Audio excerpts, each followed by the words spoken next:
Takutin Mo Ako, the podcast.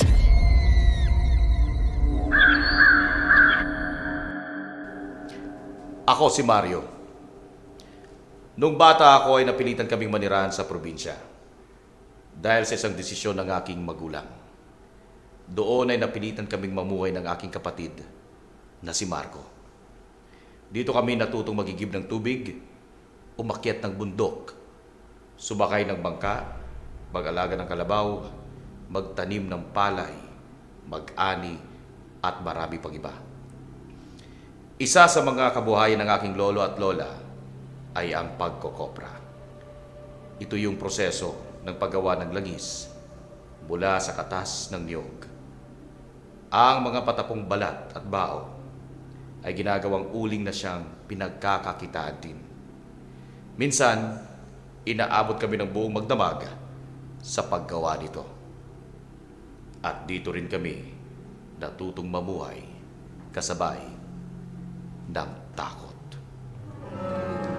Natatakot kaming magkakapatid sa ideya na sa tuwing dadaan ang buong magdamag ay may isang uri ng aswang ang umaaligid. 8:00 pa lang ng gabi ay tulog na karamihan dahilan para maramdaman ang kahabaan ng gabi. Tabing dagat kami at kaunti lang ang ilaw sa paligid maliban na lang sa liwanag ng buwan. Ilang beses na kaming napuyat dahil sabi ng lolo ko ay may dumadaan na wakwak. Ito yung malaking ibong itim na isa sa mga anyo ng aswang. Ang naririnig ko pa, ang ulo nito ay parang katulad ng sa uwak. Ang sabi nila, kapag ang wakwak na aswang ay malayo, malapit ang tunog ng huni nito. Kapag malapit naman ay saka naman mahina ang tunog ng huni nito. Nakailang beses na narinig namin dumaan ang wakwak sa bahay namin. Pero mahina ang boses nito. Kaya ibig sabihin ay malapit ito. Ang sabi ng lolo namin ay huwag kaming maingay habang ang itak ay nasa tabi niya, nakahanda sa anumang oras ng pag-atake ng aswang. Pero iba ang gabing iyon. Ang paggawaan namin ng kopra ay sa kabilang dulo pa ng palaya ni lolo. Kaya literal na malayo kami sa bahay. Dahil maraming pa kaming gagawing kopra, kailangan naming magising buong magdamag habang nagpapausok ng bunga ng niyog sa isang maliit na barong-barong na walang matibay na pader. Ang pader ng kubo na iyon ay gawa sa dahon ng niyog at kahit sinong gustong sumugod sa kubo ay madaling makakapasok. Ang bubong nito ay gawa din sa dahon ng niyog at mayroong ginawang kama na gawa sa kawayan ang inilagay sa ilalim ng bubong na ito. Dito kami pwedeng umiga at sumaglit na umidlip ng aking kapatid na si Marco. Habang nagpapauso kami at ilang oras nang gumagawa ng kopra, sinabihan na kami ng lolo na umidlip ng saglit. Kami naman ay pumwesto na. Makalipas lamang ilang minuto ay kinuha ng lolo ko ang kanyang gulok at sabay sumitsit ng mahaba. Walang mag-ingay ha, may paparating na wakwak. Nanigas ang katawan ko sa kaba. Hindi na din nagsalita ang kapatid ko at pumikit na lang. Ako naman, hindi na din nag-ingay at nananalangin na sana ay bumilis ang oras. At sana ay hindi kami mapansin ng malaking itim na ibon. Naririnig ko ang boses nito na mahina lang sa umpisa at unti-unting lumalakas. Nararamdaman ko na parang dumaan ito sa itaas ng bubong namin at ang maikling minuto na iyon ay parang naging tila isang oras. Pero sa awa ng Diyos ay hindi kami napano dahil sinigurado namin na nasusunod ang mga bilin ni Lolo. Ngunit dumating ang panahon na hindi lang gabi ang kinakatakutan namin, pati na rin ang araw. Dahil ayon sa mga matatanda, gumagala rin pala sa araw ang mga wakwak. Saan yung itim na ibon na parang uwak? Naghahanap ito ng mga taong may sakit. Kapag nakahanap ay isa, sa gabi niya ito babalikan upang kunin at kainin. At may isang pangyayari nga na hindi ko malilimutan dahil muntikan na ang kapatid ko. Isang umaga, inaapoy ng lagnat si Marco. Siguro, hindi kinaya ang puyat ng minsan 2 sunod na gabi kaming nagtatrabaho ng magdamag sa koprahan. Nasa baba kami lahat noon at nanananghalian ng maya-maya. Nakarinig kami ng sigaw mula sa kwarto. Sumigaw ang kapatid ko na humihingi ng tulong. Dali-dali kaming umakyat. Naabutan namin siya sa takot at nakatingin sa nakabukas na bintana. Tinanong namin kung anong nangyari. Nakakita daw siya ng isang uwak sa bintana. Kaso, ang nasabing uwak ay kulay itim lahat, pati na ang tuka nito at mga paa. Akma sa deskripsyon ng isang wakwak. Kinagabihan, naganda ang lahat. Nagsabit kami ng mga bawang, nagsaboy ng asin sa paligid ng bahay, at naglagay si Lolo ng isang walis, at walis tambo na nakabaliktad sa tabi ng pinto. Mga pangontra daw iyon sa wakwak. Dumaan naman ang gabi, at wala naman nangyaring kakaiba. Dahil na rin siguro, naunahan namin ang aswang. Hindi ko pa nakita ng harapan ng wakwak, pero ang karanasan na iyon ay talagang nakakatakot.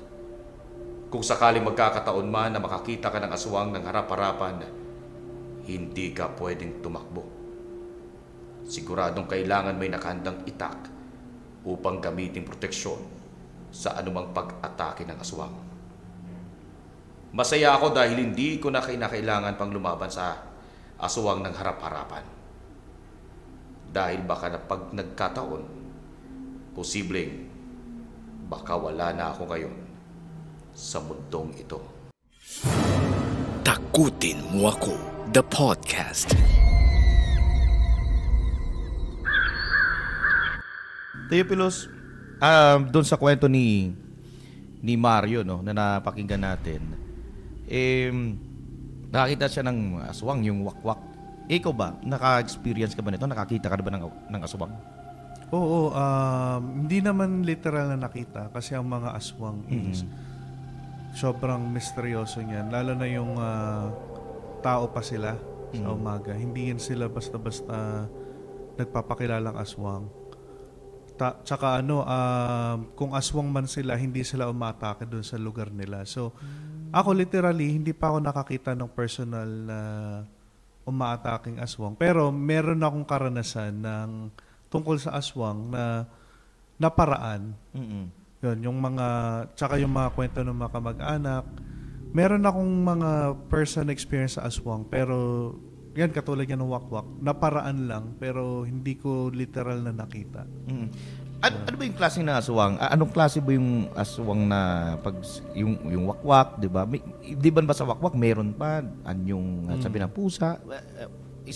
Ilang hindi lang to naka-focus sila sa wakwak. So ano pa mga hayop? Ang aswang is napakalawak na usapin at maraming klase ng aswang. Meron ngang Amerikano noon na gumawa pa ng libro tungkol sa pag-aaral niya tungkol sa aswang kasi medyo naging curious siya sa mga aswang. Alam ko ang title ng book, if I'm not mistaken, is Aswang Chronicles. Tapos dumayo pa siya ng Bicol para pag-aralan, mag-interview, pag-aralan yung mga tungkol sa aswang. sa isip-isip ko is, bakit hindi sa Visayas? Sa Visayas kasi rampant yung kwento ng aswang. Pero ayon sa research niya, maraming klase ng aswang. Yung manananggal is isa ring aswang. May aswang din na, yung aswang na lumilipad, no? Yan yung manananggal. Aswang na mataas tumalon. Meron din daw aswang na naglalakad lang. Tapos may aswang na yung nagpapalit ng anyo. Pero yung wakwak is sabi ng matatanda sa probinsya, sila yung mga alaga ng aswang, katulad ng tiktik. Pero technically, aswang din sila. Kasi kaya rin nilang magpalit ng anyo. Ngayon ko lang nalaman yun, naalaga pala sila. Sa amin naman, yung may isang matanda di umano na aswang doon, ang ginagawa doon sa lugar namin, parang nakatuwad. Tapos, pag tumatakbo siya, atras. Nakatuwad siya, yung ulo niya nandito sa pagitan ng paa niya. So, oo. May tawag doon, nakalimutan ko lang. Sigbin. Sigbin, oo. So, ano ba? Aswang din siya? Sabi din ng matatanda, alaga daw ng aswang. Pero technically, ang mga sigbin is iba pang, nilalang din eh. Kasi, parang masasabi ko, ang sigbin medyo hawig pa sa chupacabra nung Mexico, tsaka ng Spain. So, alaga sila ng mga aswang? Sabi, oo. Okay. May specific ba na karakteristik ang aswang? Yung wakwak, doon sa... focus doon tayo sa wakwak. So, meron ba siyang specific na karakteristik? Ang wakwak kasi is... Ang pinaka-common na description sa wakwak is malaking ibon.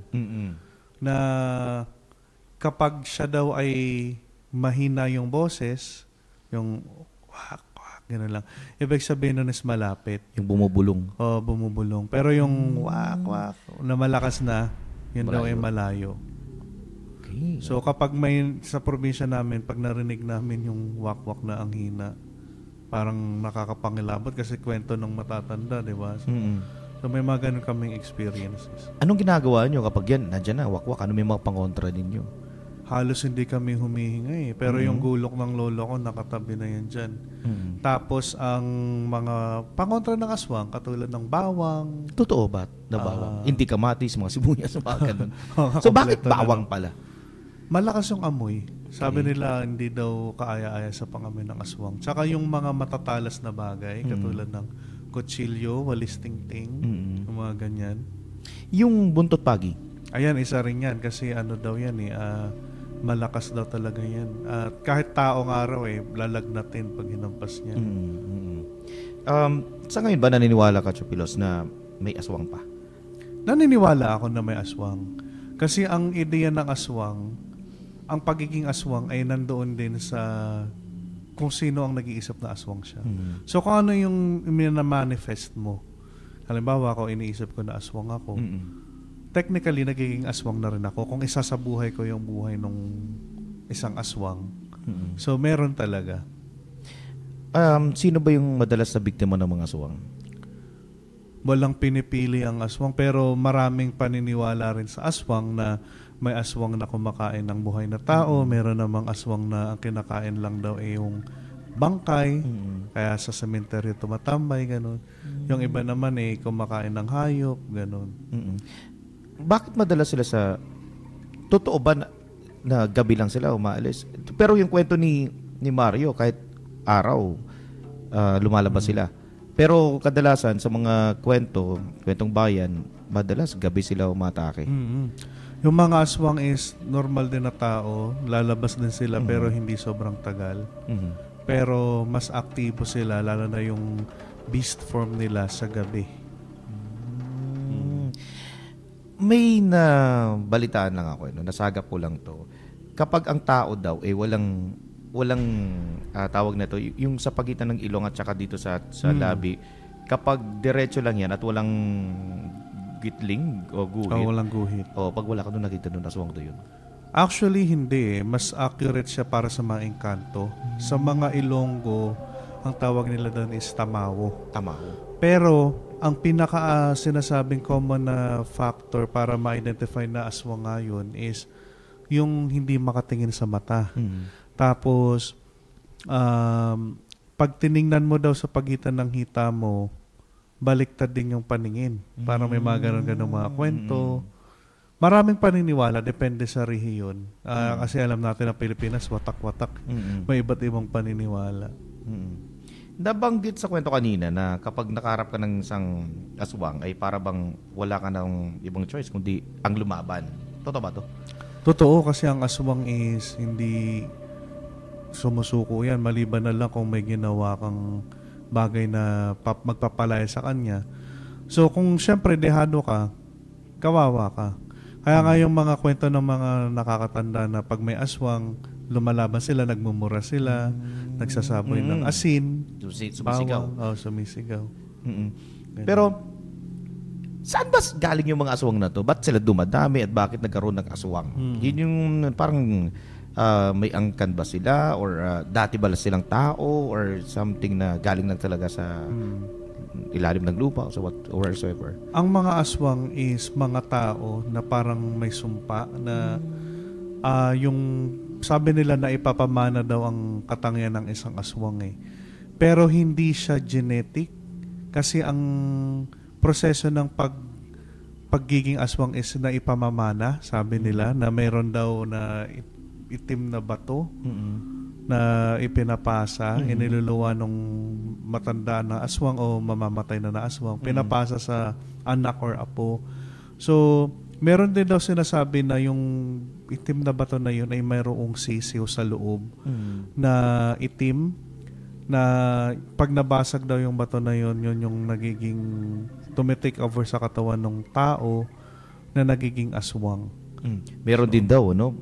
Parang pag napunta ka sa lugar ng mga aswang, alokin ka ng papakainin ka, tapos ilalagay doon yung parang bato sa kinakain mo. Hindi mo na namalayan na nalunok mo na, magiging aswang ka na rin. Maraming ganun din na kwento, oo.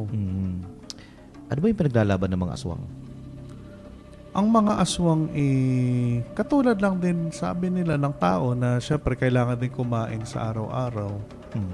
So syempre kung araw-araw kakain, kailangan din nilang pumatay. So parang ang pinaglalaban nila ay yung pamumuhay lang din nila. Oo, parang ding ayaw nilang maubos yung lahi nila. Oo, pero maraming kwento, maraming tao ngayon ang nagki-claim na aswang sila. Na parang hanggang ngayon aswang sila na kinokontrol lang nila. Marami dyan sa social media. Marami ng interviews yung mga yan na malakas loob ang sinasabi nila na ako, aswang ako, pero hindi na ako katulad ng traditional na aswang. Yung mga ganun. Totoo ba yun? Hindi ako basta-basta naniniwala. Pero sabi ko nga, kung ano yung minamanifest mo, yun din yung nangyayari. Halimbawa, ikaw ay sabihin natin, mental illness lang, hindi talaga siya aswang. So, ang nangyayari is parang manifestation na aswang siya, tapos dahil ang aswang is parang tumutuwad nga daw sa bubong, laging yan ang ginagawa. So, technically, aswang na rin yung ugali niya, tapos kakain pa siya na karne na niluluto, aswang din siya. So, kung ano yung manifestation din talaga.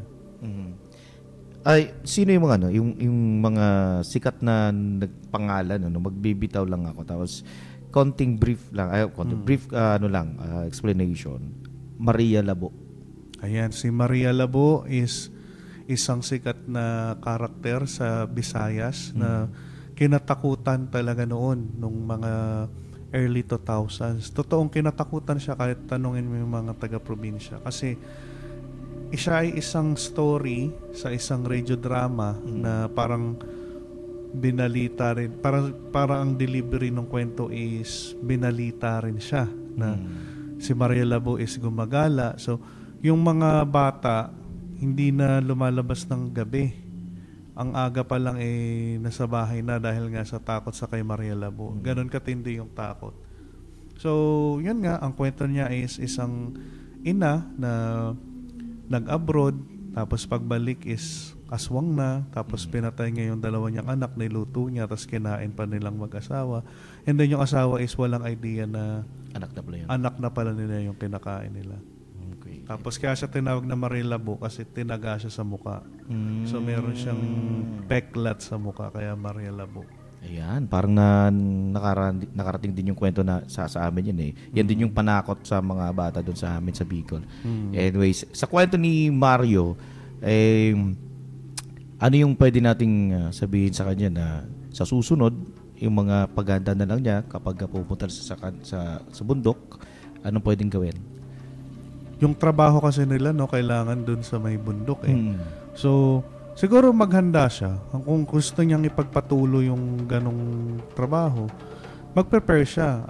Ihanda niya na lahat ng sandata niya. Buntot pagi, walis tingting, itak, asin, bawang. Kompletuhin niya na lahat. Tapos, if in case na meron siyang ma-encounter na wakwak or aswang, mas maganda meron din siyang video camera para makilala. Malay natin may mukha ng tao pala, makita kung sino. Tapos, yun, syempre maliwanag na paligid kasi pag madilim, mahirap din makakita. So, preparedness. Yun ang preparedness. Tapos, syempre kung wala naman silang inaagabriado, kung silang uunahan, labanan din nila. Yung mga buntis.